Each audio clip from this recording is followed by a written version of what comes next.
மக்களவையில் ஆபரேஷன் சிந்தூர் பற்றிய விவாதத்தில் பிரியங்கா காந்தி உரையாற்றி வருகிறார். அந்த காட்சிகளை தற்போது பார்க்கலாம். कोई अपने बेटे का हाथ पकड़ के पहाड़ों पर घसीटता हुआ जा रहा है, कोई कश्मीरी घोड़े वालों और गाइडों की मदद लेते हुए चले जा रहा है। कोई रास्ता नहीं है, कोई तरीका नहीं है, लेकिन किसी न किसी तरह से शुभम की पत्नी के शब्दों में किसी ऐसी शक्ति ने हमको बचा कर रखा कि हमें किसी न किसी तरह से हम अकेले नीचे पहुंचे। और मैं उनके लफ्ज पढ़ना चाहती हूँ, क्योंकि उन्होंने कहा कि इस पूरे समय जब 1 घंटे के लिए चुन चुन कर भारतीय नागरिकों को मारा जा रहा था, इस पूरे समय उसे एक सुरक्षा कर इसको देखने के लिए गए थे, इसको रिव्यू करने के लिए गए थे। और उन्होंने वहां कहा कि आतंकवाद पर विजय प्राप्त हुई है। ये 2 हफ्ते पहले है।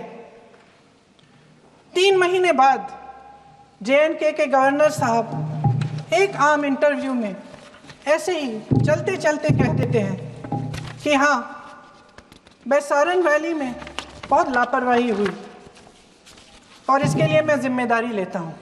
ऐसे ही चलते चलते और वो बात होती है, ख़त्म भी वहाँ होती है और वहीं ख़त्म हो जाती है। उनसे जिम्मेदारी ली भी नहीं जाती, कोई सवाल नहीं उठाता, कोई जवाब नहीं देता।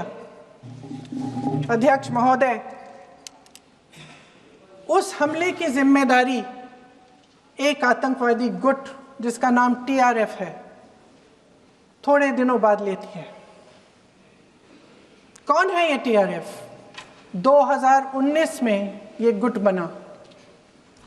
2020 में इसने कश्मीर में आतंकवाद का काम शुरू कर दिया और अप्रैल 2020 से लेकर 22 अप्रैल 2025 तक इन्होंने 25 आतंकवादी हमले किए।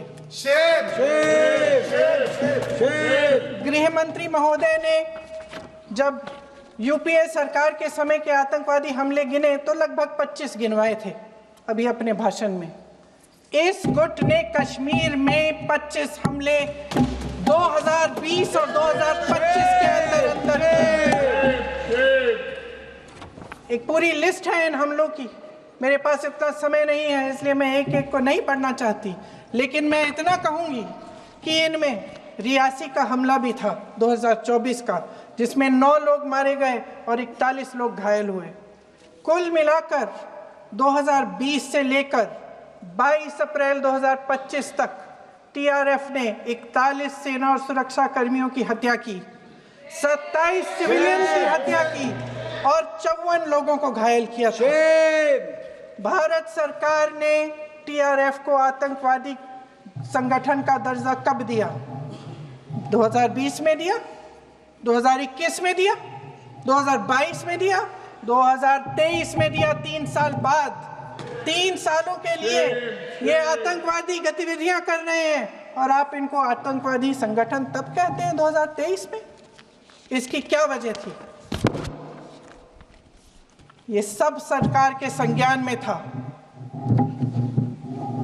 और आप मुझे बताना चाहते हैं, सत्ता पक्ष के नेता बताना चाहते हैं कि ये सब आपके संज्ञान में था, लेकिन कोई भी एक ऐसी एजेंसी नहीं है हमारी सरकार की जिसको पता चला कि ऐसा हमला, ऐसा भयानक हमला होने जा रहा है हमारे देश में, कि पाकिस्तान में बैठे हुए इस हमले की योजना बन रही है कि हम भारत जाके हैवानियत करेंगे, 26 लोगों को मार डालेंगे।